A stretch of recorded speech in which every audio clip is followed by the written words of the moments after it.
Now, next, we're going to talk about thrift store strategy. And I know people love thrifting. Thrifting's a lot of fun because you never know what you're going to find at the thrift store. And thrift stores have a variety of different ways that they get their product. Some thrift stores just get their product from donations, from local people that bring the stuff in.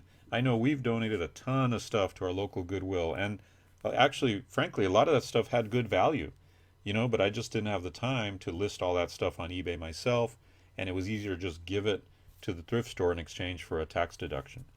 So some thrift stores are strictly storage unit thrift stores, meaning what they do is they go out and they buy storage units at auction, just like on the TV show Storage Wars, and then they just resell the stuff in their thrift store. They're not thrift stores in the traditional sense where they receive all their stuff through donations. They are more of a business, and they're really selling stuff that they find in storage units. So let's look at a couple of simple thrift store strategies you can use. One of the most important things is very obvious. You've got to find out when they get the new stuff in. If you find out that they put new stuff out at 10 a.m. on Wednesday morning, that's when you should be there. That's when all the goodies come out. That's when you need to be looking. But there are many thrift stores that continuously are putting new stuff out and they don't have a set time. At that point, you want to kind of get a feeling from the people that work there about what days and about what times they usually do. They may not have a specific day and time, and that's why you want to get a feel for it from them. Next, you want to use a scanning app. Use a scanning app that allows you to use your cell phone to barcode scan the items that have barcodes. So there's going to be a lot of new items that are in the box and they have a barcode, and these scanning apps you use with your smartphone and sometimes with just a regular phone that has a camera, and it allows you to scan the barcode and get a sense of what the value is of that item.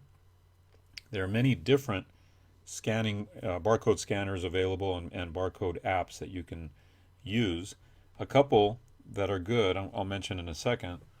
And then Amazon itself has an app as well. I'll show you that one as well.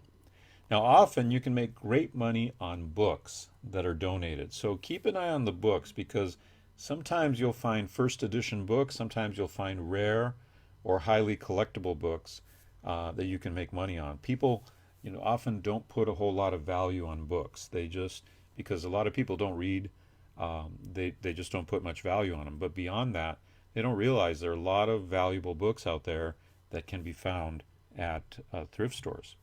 So here's a couple of the apps that you can use. One of them is called Profit Bandit, and the other one is called Scan Power. You may want to just Google these names to be able to find out more detail about those.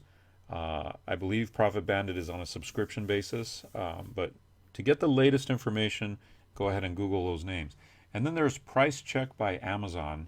This is basically the barcode scanner part of it, where you just scan that code and it's going to give you details about that item. It's going to give you what the item is selling for, what the competitors are selling it for. It's going to show you the actual Amazon listing for that item. So it's going to give you a lot of detail. The most important thing you can do when you're in a thrift store is buy right. You want to buy low enough to make enough money in profit when you resell. These barcode scanning apps are going to help you to do that. They will give you all the details you need at your fingertips so you can decide whether to buy or not buy that item at the thrift store.